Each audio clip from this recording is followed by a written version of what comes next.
Hello and welcome back to Swimming the Strait. I'm your host, Aitana, and this is season 2 of our podcast.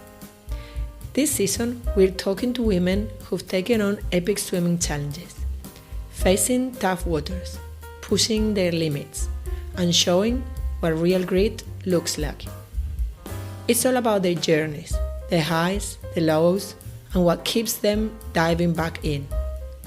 Get ready for stories that will inspire you to face your own challenges with courage and determination.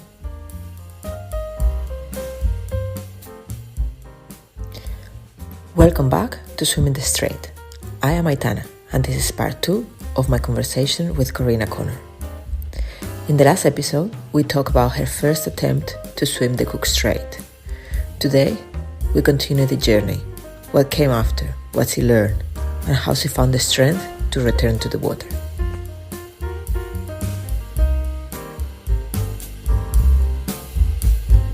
Well, I think from reading more about this sort of stuff afterwards, and from talking to Phil as well and reading some other people's blogs, I think what happened is that I didn't have enough fuel. I was under fueled. I mean, I had planned my feeds quite carefully, but for whatever reason it just wasn't enough to deal with the conditions, and so I was under fueled, I was underpowered, and I got cold because I didn't have enough fuel to keep, to expend that much energy and keep me warm. So I basically just ran out of steam. That was what it was, and then got cold. Apparently in the IRB, they were pretty sure that I was going a little bit funny, but I seemed to be able to deal with stuff. So they thought, well, they'd just keep me going. Okay. And until I couldn't go any further. So, and apparently it was a good thing that I decided when I had enough and got out. So, so I thought, well, that's that for me. I'm obviously not cut out for that. But, amazing, about a month later, pretty much exactly a month later. Yeah, we did swim on the 25th of March because a month later was the 25th of April and it was Anzac Day. That's right. And I was at squad at Freiburg, and Philip said, well, we can't leave it like that because I think you can, that wasn't how you should have done that and it went wrong, but we can fix it and we can do it again. And I thought, oh, well, if he thinks I can fix it and do it again, that's great. So we sat down and we had a really good talk about what he had seen, what he had expected me to do, and how, and the things that surprised him about the swim, and also the things that surprised me about the swim. And that was really helpful. And we both agreed that fueling was probably the big thing. Of course, the swim we did was quite unusual because of the tides and the currents being absolutely crazy. Yeah. So it wasn't really a typical day, but there is never really a typical day in the Cook Strait anyway. But this was particularly atypical. So we decided that what I would need to do was to have warm food or drink the whole time to keep me warm on the inside, to keep my core warm, because this is what scientific research had shown kept people warm. And I should think maybe about not starting so fast so that I wouldn't burn up too much energy at the start, and to think in all my training, whether it was in the pool or in the sea, about just being a bit more conservative with my speed and always trying to get faster throughout the session. So finishing stronger than I had started. Yeah. So that was a very measurable, quantifiable goal. And I swam all through the winter, and I swam further during the winter than I had before out in the sea. And I experimented with always drinking something warm before I went and swam in the sea, just to keep myself warm inside. I mean, the weird thing is that I'd always dealt very well with the cold beforehand. I had done that swimming in the outdoor pool in London, and I hadn't ever got hypothermic from that, and that was really cold, but obviously we weren't in it for as long. And I was pretty confident about the cold, but I think it was the fuel which was the problem. So I kept on and, working on that, working on the cold, on the pace, and drinking warm water or warm drinks. And then he said, well, we'll aim for January 2022. That would be maybe the first swim in January 2022. So that seemed good. I decided I wanted to do a long practice swim in the harbour here. So at the end of November, I did a 6-hour swim, and I swam about 20 Ks. And it went very well. I thought about the pacing and the fueling and, eating a bit more as on my feed breaks. And that went very well. And I remember going to Splash and Dash just after it and telling Phil, I did this 6-hour swim and it worked out really well. And he said, oh, well, that sounds good because there's a tide in about 10 days' time. So why don't we get ready? Why don't we think about that? Just get this show on the road. So I thought, well, that sounds like a terrible suggestion. I'm not nearly ready. So I went, I thought, okay, well, at least if we aim at that, even if the weather is terrible, it gives us a bit of time in hand. And if we don't get to swim, I'll be that much more prepared in January. So, and then, so just before that, and he rang me again, he said that the forecast is looking really good for the 13th of December. So which was a Monday. So I thought, right, I have to get this food stuff sorted out. So I did a lot of research on calories and carbohydrate and decided that I needed, every feed really needed to pack a punch and have pretty much the maximum carbs and calories that you could continue to digest. I did a lot of reading about it, and I developed this recipe, which was for mashed banana, maple syrup, and lemon juice. Nice. Which I put in a little pouch designed for babies to eat out of. And I thought, well, that's, I can eat that really quickly. It's got exactly the right amount of carbohydrate, the right amount of calories. It's easy to digest. I will just drink it down, basically. And then I made sure that all my drinks were carbohydrate drinks, apart from some electrolytes. And I decided I'd drink all of them hot the whole time, right from the start. And I had some other feeds as well. I had some snack balls and some jelly snakes just for variation, but the majority were these pouches. And so then it was all go, and we were ready to go. I think I went to squad on the 12th of December, and it was a pretty hard session. And then afterwards he said, well, go home and have a sleep and get ready to swim across the Cook Strait tomorrow. Wow, so, nice. It's giving me goosebumps. Yeah. Well, I had bigger goosebumps. I mean, I was just terrified, but actually getting everything ready was really good. And then I had Gronya Moss as my devoted crew person. She really wanted to be in on it, and she'd been asking for a few months. She'd say, well, when you do it, I really want to be there. So I said, okay. And and off we went. So I think I had this worst case scenario in my head that was, getting cold, running, it was kind of horrifying me in the back of my mind, because I knew what could happen and I didn't want that to happen again. I didn't know if my strategy was going to work, but I thought we'll just give it a go. And to cut a long story short, we started and it was pretty rough. The conditions were not good at all. It was completely unlike March. There was no lovely swell. There was just really quite raucous chop. We did have the wind right behind us, which was great. There were no dolphins. There was nothing. There were quite a lot of jellyfish. I got quite stung. They all went inside my togs and just stung me the whole way. No. And it was the whole thing was very disorientating, but I just swam and ate my food and drank my drink, swam, and then suddenly, and there were some very tough patches. There were some other really good patches, but there were a couple where we were crossing the tide or the current, and it was just like, it really was like being in a washing machine. I think then Philip said, okay, you've now got 3.2 kilometers to go. It's just like doing a squad session, just go and do it. And at that point, the conditions were beautiful. And I thought, oh, easy. Let's just do it. I can and do then, it. Of course, we had to, yeah. And then, of course, we had to cross the tide that was, there's that very fast tide that runs along the South Island side. And suddenly it was really, I thought it was going to turn me upside down.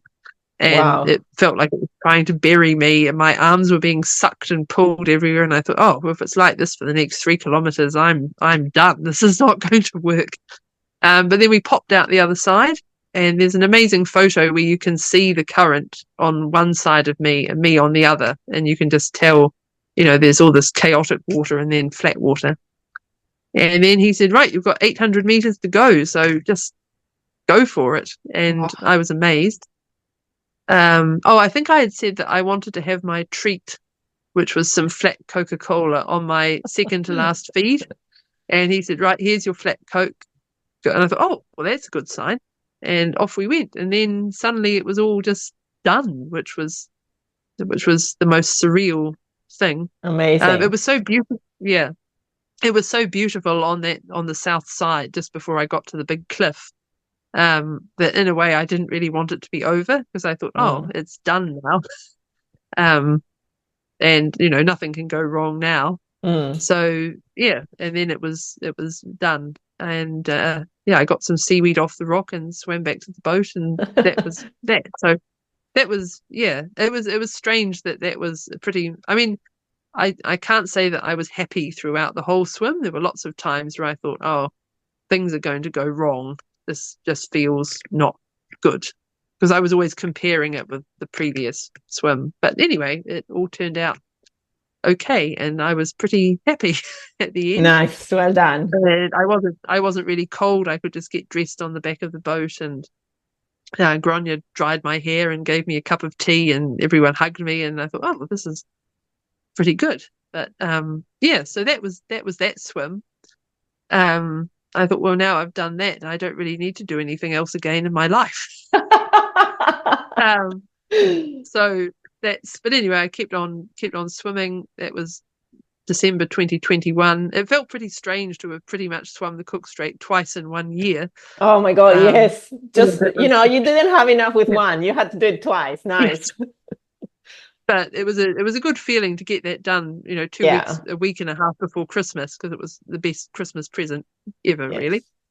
And then early 2022, of course, Rebecca was doing her massive double topo swim, and I was on the crew for that, which was, again, it was just the most amazing experience watching her do that swim, and trying to help by giving her apple crumble and whatever else, heating up her pasta for the turnaround. It was another amazing experience, a very moving experience, really, just to watch someone go through that process for nearly 28 hours.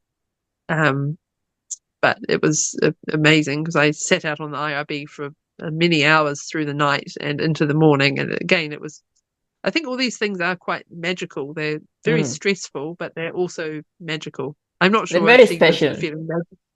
Yeah. It's not really an experience that you get to have at any other time in your life. And we were just chatting on the IRB about what swim I would want to do next. And of course, there were really, I suppose the logical thing to do next would be topo, but it seemed very long to me. And I'd also by this stage crewed for quite a few people, and I had seen the points of that lake swim where they got very tired and their wheels were on the verge of coming off. Yeah. The point where they really had to dig in, and it could be quite painful. I mean, they all finished beautifully, but I could see the bits where people struggled, and I thought, oh, that's really tough in the mind, because I think in my Cook Strait swim, physically I was good, but I think often I did find the enormity of what I was doing quite daunting, which is weird because I was doing it, so it shouldn't have been. But it's just always this feeling of, oh, this is hard. This is might not go well. This is But we were sitting. Oh, sorry. Yeah, no. This is one of the questions that I like also to ask, because like I find this long endurance sports in general, but especially open water swimming, long distance swimming, I find them, of course, very physical. That's I mean, there's no doubt about that. But also they are very, very demanding mentally. And you kind of prepare physically because you have a schedule, a training, you do the training, and in theory, the physical part of it you can take care of. But I'm always very, very interested in how you guys train or treat or deal with the mental side of the swim. So I would like to ask you if you do anything special for your mind, or how you deal with those moments that you were talking about, like, oh, this is daunting, or just kind of overwhelming, just to realize where you're doing or where you are. And just if you can give us a little bit of I don't know, how you feel, and if you do anything for training that side of the swim. I didn't really. I developed some techniques for when we were doing long training swims, like when we swim from Freiburg Beach round to Hataitai and back. Initially, I found those swims very long, and so I had to think of things to do in my mind to sort of just keep me occupied and keep me in a rhythm. At that point, I used to do my multiplication tables in my head, so I would start with the 2 times table and then work through to 12, and then that got a bit easy because I just knew them. So then I would try to keep on going through the 13 times table, the 14, the 15, up to 17. I learned quite a lot about prime numbers when I was doing that, because there were a whole lot of numbers that I assumed would be prime numbers, but then it actually turned out that they were multiples of 17. Who knew? Who knew, indeed. Yeah, exactly. I thought, oh, I was sure that must be a prime number, but it's not. So that was what I did. Now, while I was on Rebecca's giant swim and we were talking about what I would do next, again, we were there with Philip Rush in command of everything, and he said, well, why don't you give Forcen-Vazquez some thought? I love it. And I said, sure. Why not? Sounds great. Why not? And then I thought, well, this is going to be a hard swim because the sea is very, very cold down there. If I thought Cook Strait was cold, Forcen was going to be, many times worse. And it's down at the bottom of the South Island, and that's a scary place. Yeah, it is. Just for the listeners to understand, like, Forcen Strait is the body of water that joins or separates Stewart Island from the South Island. So that is very, very south. So there it's a different league. It's not as tidal, I don't think. The currents are not as tidal as Cook Strait, but it's definitely colder. And south of that, there's nothing. That's the subantarctic, and then if you keep going, you get to Antarctica. So that is for me, it's a very special place, because that's where I did my PhD on, that subantarctic side of New Zealand. So it's a very special place. First time I went there, I was just like blown away by the concept of the place, right? And just thinking about someone swimming on those waters, it's just like, it blows my mind. So please just give me the full story. So I was very lucky because just at that point, quite a few people were swimming through that strait over to Rakiura, Stewart Island, and they had all done a really good job. On one particular day, the record for the swim was broken twice in one day. Wow. First, Camille from Wanaka did it, and she broke the record. And then Liana, who is at that point was based in Wellington, she broke the record again. So that was pretty phenomenal to see. Also, Grania swam it as well, and she did an amazing swim on a very tough day with a lot of fog and some difficult currents as she was coming into the finish of the swim. So I thought, well, for this swim, I have to be able to deal with the cold. That will be the main thing. And also it's further, it's 30 kilometers minimum, really. So those were the two things that were in my mind. So I swam again a lot through the winter. I swam more in the sea through the winter than I had before. I did my hot drink thing to keep me warm on the inside, and that worked well. So I just worked on that and worked on that and worked on that. And I was worried about the cold the whole time. And it was a slightly irrational worry because I thought, well, I've just seen all these other people do it and they finished fine. And, they were up on the back of the boat afterwards wearing T-shirts and having a grand time. So I thought, it's doable, but it was a big thing in my mind. Now, once again, we were scheduled to swim at the end of January. 2023, 2023, and the weather was pretty terrible here through that summer. That was the summer of all the cyclones, and there was absolutely no chance that we were going to get to swim at the end of January. So then the next window was at the end of February, and that was a disaster as well. And then it was getting into March, and I thought, well, this isn't going to happen, I don't think, because soon it will be too cold, and it will also be too dark because you don't want to be in that sea in the dark. Yeah, we and don't. I thought there won't be enough hours of daylight to safely get it done.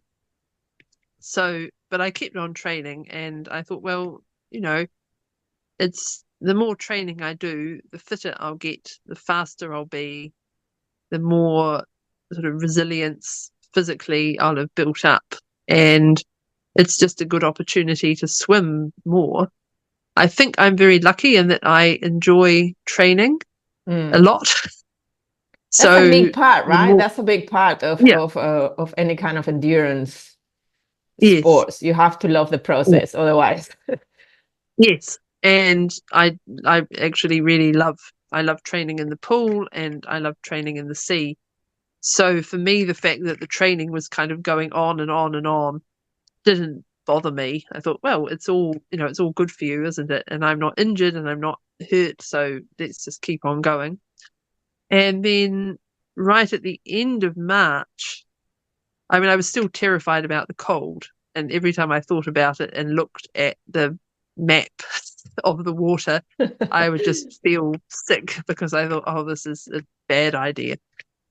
But then just towards the end of March, Philip rang me and he said, now look, the wind and the tides have not been working together, but there is this day coming up on the 1st of April, and the skipper down at Bluff, in Invercargill, he says that if you're willing to swim from the mainland over to the island, then we can do it, because that's the conditions are good for that. Most people who have swum it in recent times have always started at the island and they've swum back to the mainland. But further ago, back in the 20th century, people went both ways, I think. But it's just something that happened from when Chloe Harris swam it. She wanted to start at the island and go to the mainland. And I thought, well, if we get to swim, I don't care which direction we go in. Yeah, exactly. I thought, I wasn't sure what the currents did towards the island, and I thought, well, imagine if I get swept past it and I miss it, and I can't get onto it, and I end up in the sub-Antarctic. Exactly, yeah. So then it was all systems go, and I had to book the accommodation, and Grania was coming with me again. She was very determined to be with me on that swim, so that was great to have her support because she's such an experienced swimmer. I thought, well, if I've got her on my side, nothing can go wrong. Yes. She's the best person to have with me. And so we flew down to Invercargill. It worked out really well because we had the whole crew staying in the same house. I found a gorgeous little place on Bookerbatch, which was near the sea, and it was just the ideal place to get ready. And we had the whole crew together. I mean, I still felt very, very nervous because I thought I brought all these people all this way south, and I really can't let them down. I have to do this now. And I was very nervous. And we went down to the beach, and Mike Cochran from Auckland, who was going to be superintending the swim, we were on the beach, and he said, "Oh, look, Corrina, there's the island. All you have to do is swim over there." And I remember looking at it and just thinking, I'm going to faint. Everything in front of my eyes was kind of swimming. I thought, oh no. Anyway, the next day we got up, we headed down to Bluff. We got on the boat. I met John, the skipper, who was lovely. We sailed around to the starting point. And once again, I think once you're underway like that, you're on the boat, at that point, there's nothing to do but do it. You have to get in and swim. And so they greased me up and popped me in. We got in the IRB. We went to the rock where we were starting. There was a lot of very big kelp, which was very unpleasant to swim through or swim over the top of to get to the rock. And off we went. But I think what was very good at the start of that swim was the start was just perfect. Once again, there was this gorgeous swell. It was pretty chilly. But the good thing was that the sea was about 15 degrees and the air temperature was about 5 or 6. Oh. So it was much nicer to be in the sea than not. And there had been about a week of big southerlies before that, so it was pretty chilly down south. And I set off and I just thought, oh, well, I'm very lucky to be here. And now I'm just going to head towards the island.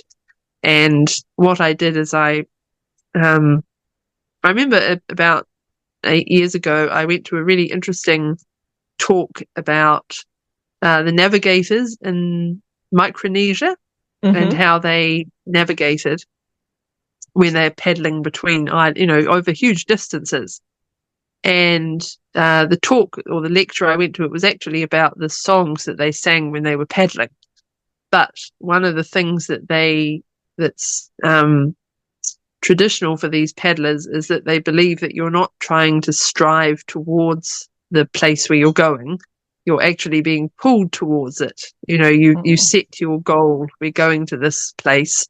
And then with these songs, you kind of just are being drawn towards it. So it's kind of inevitable that you'll get there somehow. Might take a while.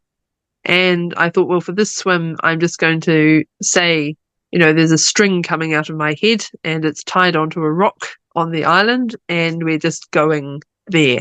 That's beautiful. And it worked very well because of the conditions, I think, because there was this lovely swell, there was very little chop, and I just had to work with the swell. So it was ideal, really.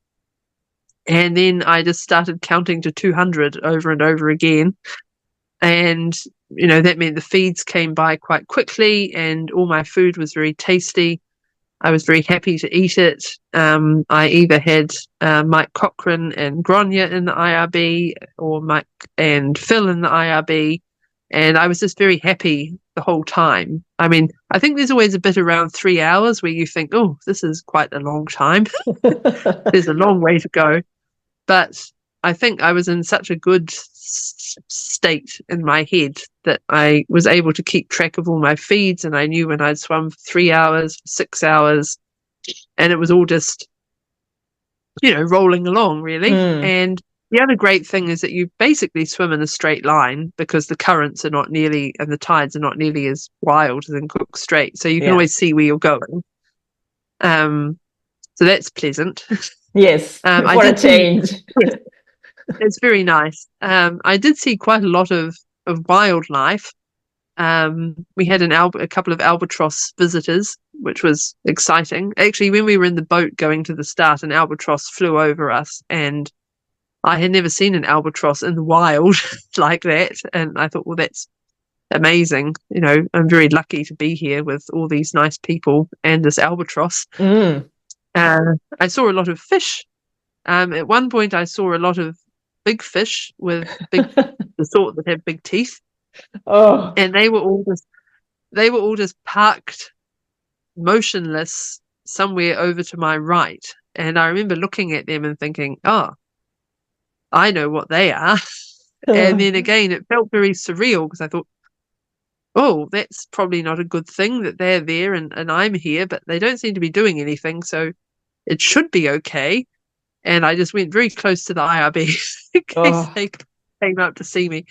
And it's a bit like, when you're looking at something scary and you think, well, if I don't look, it will go away. yes. But I also have to keep on looking just to, but then we went past them. There was a funny bit of it later on where they were swapping the crew around, and Mike said, I'm just going to go back to the big boat to get, I can't remember if he was dropping Grania off and collecting Phil or vice versa.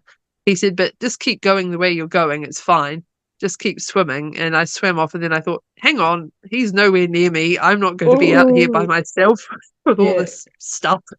So I just did a bit of dog paddle for a while until he caught up and just said, oh, I wasn't feeling that comfortable. Let's keep going.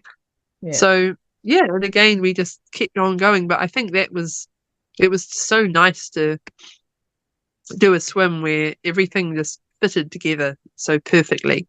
It was also April Fool's Day, which was quite funny. It was the 1st of April. Yes. Only a fool would do this. And then we got closer and closer to the island, and then suddenly, there was a kilometre to go, and I couldn't really believe it. I remember thinking, because Liana's swim had been so fast, there was one point when I'd been swimming for about 8 hours, I thought, oh, by this point, Liana had, she was sitting on the boat with her feet up, and I'm still going, but never mind. And then I got my flat Coca-Cola and my chocolate, and I thought, oh, this is the last feed, so off we go. And suddenly I was there. It was a bit of a rough landing because there was quite a swell, and the rocks were very, very sharp. So I kind of slid my way onto them and was touching the rock at the end, and then looked around to have a wave at the boat, to wave at the boat and say, I'm here. And as I turned around, I just saw this huge wave towering up above me, and I thought, oh, that's going to break right on my head. And it did. So I got a bit bashed by the rocks. By the end of it, a bit of blood. Oh no. I was just perched on my rock, trying to not get smashed by the wave. So there was quite a lot of blood at the end of that swim. My knees and my feet were a bit shredded, but I didn't notice. It wasn't too bad. Yeah, so that was done. So I think that was a good example of when everything in your head comes together. And I was very lucky just to be able to go across like that.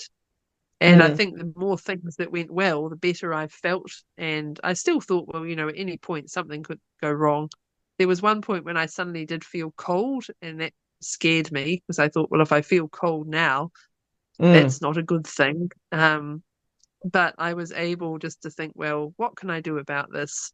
I can try and swim faster and warm myself up. And at my next feed, if I still feel cold, I'll tell them. But actually, by the time we got there to that next feed, I wasn't cold anymore. So it was good. So I think it was very valuable to learn about that sort of lesson, that you think, well, what can I do about this at this point?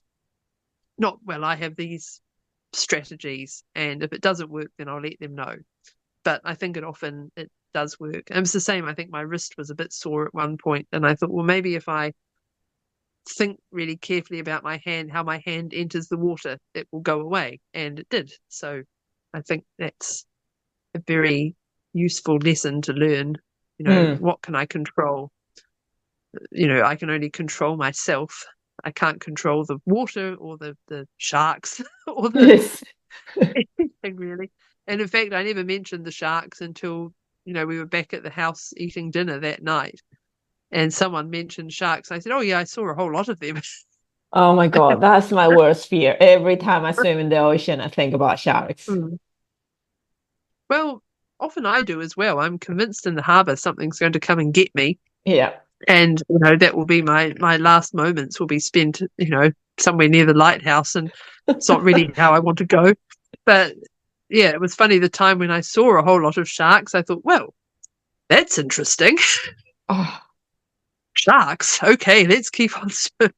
But I saw a lot of very friendly fish as well. So that was quite pleasant.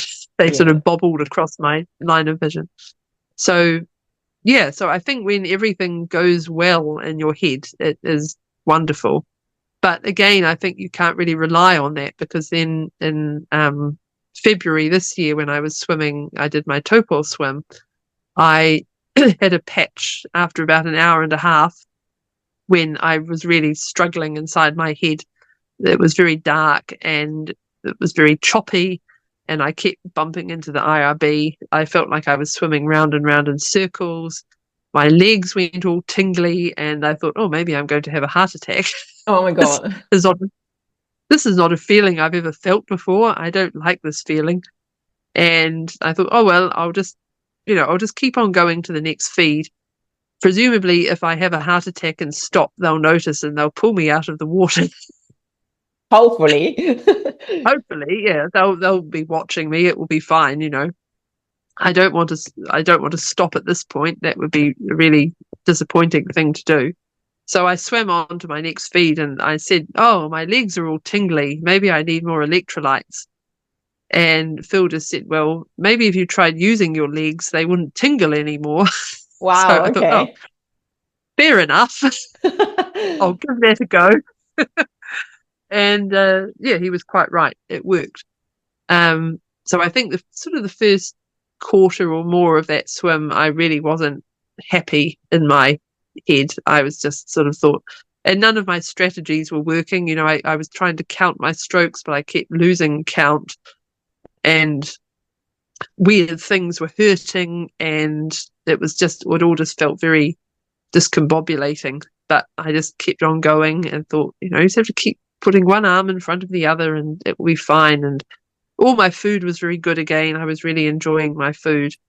And then I had a feed stop and thought, I think I'll just take this opportunity to look around at the lake, because here I am. And I took my goggles off and had a little look and saw, down to the south, I could see Mount Ruapehu and I could see the island and I could just see the hugeness of the lake. And I thought, oh, well, I'm past halfway. So, it's all easy from here. I'm heading home. I'm not heading out anymore. I'm heading home. And funnily enough, from that point, everything just fell into place. The point that often people struggle with in the lake is when they're doing that sort of third quarter, from 20 kilometers to 30 kilometers. And, because you're trying to reach the point that's at the beginning of the bay that signals, the conclusion of the swim.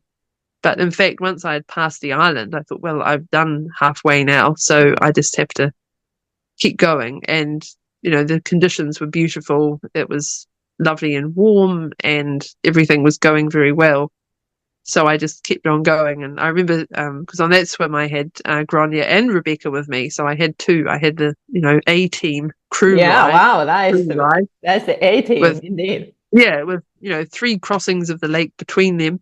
Yes. And, 4 actually, 4. Because Rebecca had done a single, a double, and Grania had done a single. So I thought, well, they know everything. They'll be great. And I said to Rebecca, oh, look, I can see the trees on the point. Because I knew that once you could see individual trees on the point, that was a very good sign.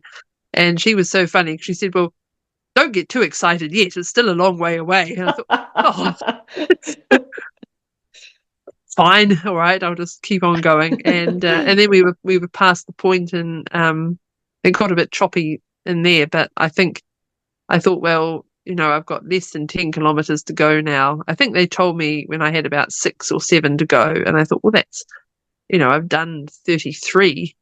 I can do another 7. Yeah. And we just, and also that part of the swim is great because there are boats around and people come and they wave at you and they cheer and they toot the boat horn and everything. So you feel like a bit of a star at that point.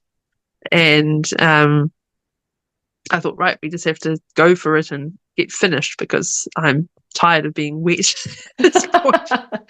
And so we kept going along and then Phil said, right, you've got 1,500 meters to go, and if you do it in under half an hour, you'll have finished in under 13 hours. And I thought, whoa, that's pretty exciting, because I just assumed I was going to take about 14, and I couldn't believe that, I got to that point and I, had only 1,500 to go, and I was going to do it that quickly. So yeah, I just put my head down and went, and that was great. But I think in that swim, it was good to see how you can, how your mind can just suddenly start working for you. Luckily, I had enough physical fitness that even when I wasn't feeling happy, I could just switch on my motor and just go, and thought, well, it doesn't really matter what my brain is doing as long as my arms are turning over. And when I talked to the crew later, they had no idea that I was feeling, bad. So that was good. I think when it was still dark, and I kept crashing into the IRB, they said, now what's wrong? And I said, well, I feel like I'm being buried by the water and I'm going round in circles.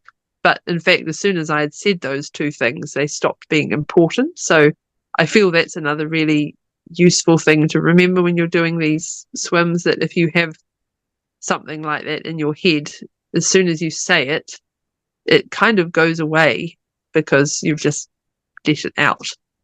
So I think that's actually one of the most valuable things I've learned, is that if something's troubling you, you just say, and then suddenly you feel better, because it's actually turns out to be nothing. I think that is such an important thing, because in those kind of swims or any endurance sport, you are a lot in your head. So if you let it fest, then it will start going bigger and bigger and bigger. Yeah. And then, as you said, once you've said it, then it kind of dissipates. And then you go like, it's kind of, you have acknowledged it, accepted it. And then you go like, okay, this is not that important. And and then it just I think goes away. I mean, the thing that I'm always very conscious about is to do, it's a very fortunate thing to be able to do these swims. And I'm very lucky that I've been able to do them. And I'm very lucky that I've had people around who have supported me and encouraged me. And I think that goes for, everyone. It's Timon, who coaches me at Kilbirnie. He's always really encouraging and says, of course you can do this. You can do it. Just go and do it. It's nothing. Just do it. And, I also have the support from Phil Rush as well, who I think, well, if he says I can do it, then I can do it, because otherwise he wouldn't say that.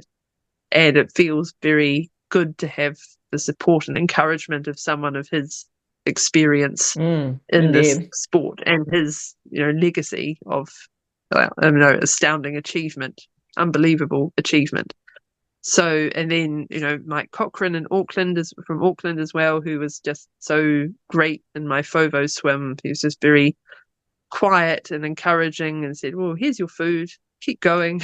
Here's your food, keep going. And so, and then also all the people that I swim with who are so encouraging. So, and, happy to come with me when I want to do crazy things.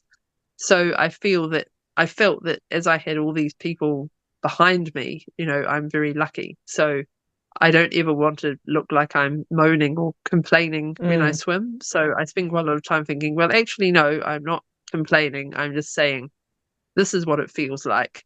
And then in the boat, they say, well, that's not what's happening. So, just keep going. You don't need to do any more than what you're doing. You're fine. And I think, oh, well, if they say I'm fine, then I'm fine. So I think the combination of letting out your worry and just saying, this is something I feel, and then them saying, it's not a problem, then it isn't a problem anymore, and you just keep on going. So it's fine. But I never really want to look like I'm complaining. I think that's something that I'm conscious of, because I'm too lucky to be complaining. Yeah, I think what you said also, there's two things here that I'm interested. What you said also about saying it, and then because that you have such an experienced crew, then you think that if it's really something important, they will say, okay, this is important, let's act into it. But if it's not important, you just say it, and then they go like, oh, this is okay, this is just a thought, and then you can keep going. I think that is really, really really good, because also I think I've talked about this in other shows, in other episodes as well, that open water swimming, of course, it's a solo sport because you are the one swimming, but it also takes the whole crew around you to make it happen. Like, even though you're doing the swimming itself, but as you say, you have all this supporting crew around you that when it works well, it's just fantastic. And then they are supporting you and knowing what you need, and then it's just actually a teamwork, not just you going solo. Yes, and I think it's quite a rare thing in life to have that many people around you and behind you who are only interested in you succeeding. And I think because I have crewed for quite a few swims now as well, quite a few in the lake and also 2 across the Cook Strait, which has been another very fortunate, it just feels very fortunate to have the opportunity to sit in the Cook Strait in an IRB for 9 hours. Yes. Which is a weird thing to do, but it's, you get a new perspective on the water and on the world, really, looking around and, being visited by albatross, and also, helping someone to achieve something spectacular, really, and just being there, handing them their food every half hour and watching them suffer, saying, yeah, you're doing well, keep going, you're doing really well. So I feel that that's also been a lucky thing. I've been quite privileged, or very privileged, to be part of other people's swims and, giving them. I remember in Rebecca's double crossing of the lake, she said, around 6 a.m. I would like a cup of coffee. That was part of her feed plan. And we were, out in the IRB, and it was coming up to 6 a.m. And she said, my next feed, I would like my coffee, please. So we, contacted the big boat and said she'd like her coffee. And someone said, yeah, there's some Nescafe here. And I said, no. Real coffee. She wants the real thing. And there was quite a lot of consternation because who should make it? And I said, well, Omar can make it, because Omar was on the crew, and he was asleep, so he had to be woken up. And I said, now the coffee maker is in this bag on the deck of the boat, and so he flung himself into action. And half an hour later, this plunger came over to the boat, and I poured it out, and she had her coffee. So that was a particularly great moment in that swim, being able to deliver her coffee. It was quite comic as well, the whole thing of waking everyone up for coffee, of course. Her coffee, yes. So there's some Nescafe. No, that will not do. No. She's got. So I forget. I've kind of lost my thread. But yeah, I think it's just such a great thing to be involved in that activity and to do it yourself, and to know that people are happy to come and support you. That you kind of, I feel that I have to enjoy it, which is another really good lesson to learn. I think, to enjoy what you're doing while you're doing it, and then experience that happiness after quite a lot of suffering. yes. It's such an interesting concept, right? Suffering through it and then enjoying it. And also this is the second thing that I was thinking about through our talk is awareness. Like you've talked about a few times about just being grateful, but also being aware of where you are and what you're doing, and just like it can be a little bit overwhelming sometimes, but then just learning to deal with that overwhelmed feeling, but then also being grateful of what you're doing and where are you doing it. I think that is such an important part of the process as well, that helps you with the mental side of things. Yes, and I think the other thing that is really important is that when you've finished, because finishing is always fantastic. In the lake, it was funny because the water is so clear, you can see the bottom quite a long, where you've still got quite a long way to swim. And I was, thinking I was doing this massive sprint to get finished in under 13 hours. And then when I saw the video, I thought, gosh, I'm really not going very fast at all. It felt like a big sprint.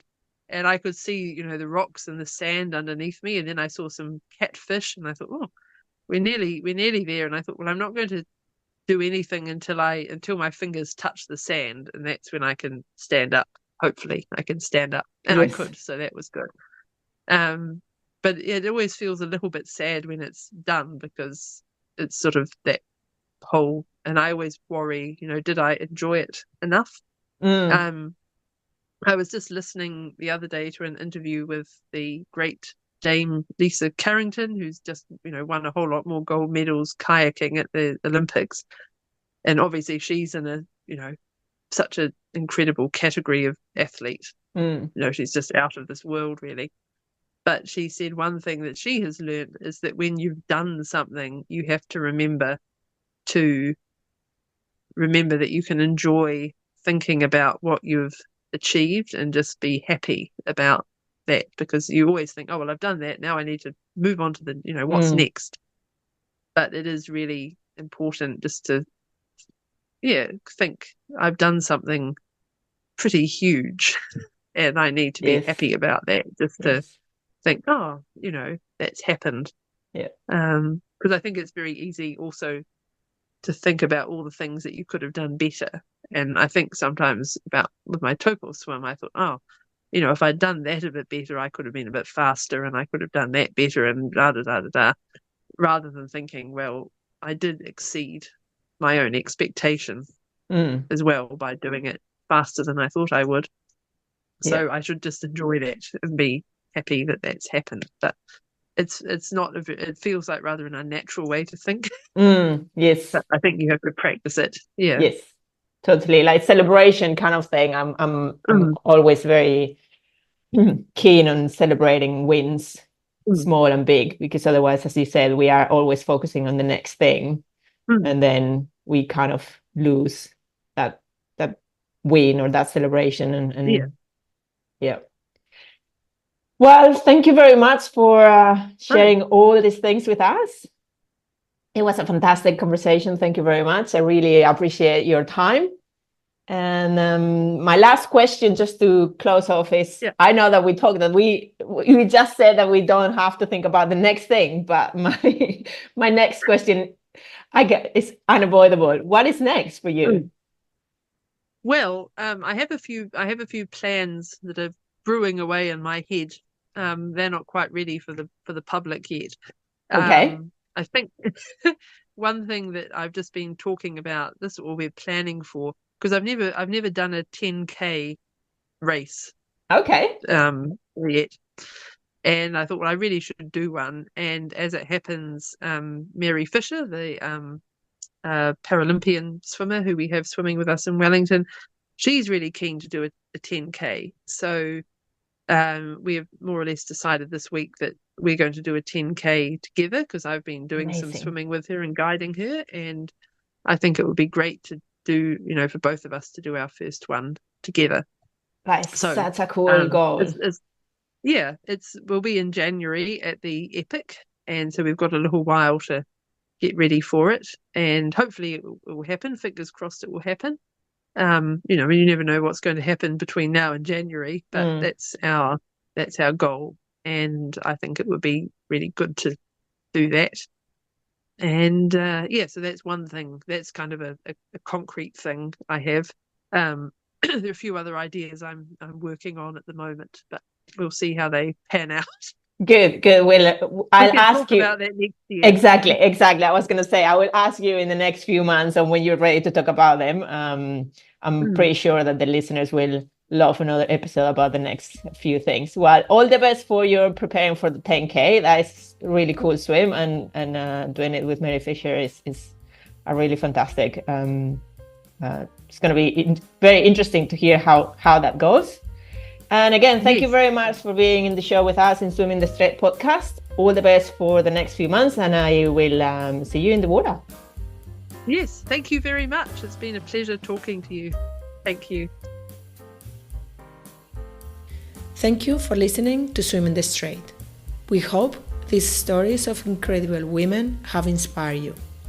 If you have any suggestions or questions, send us an email at hello@aitanaforcen.com. Don't forget to subscribe, rate, and review our podcast. Until next time, keep swimming. I'm Aitana, and this has been Swim in the Strait.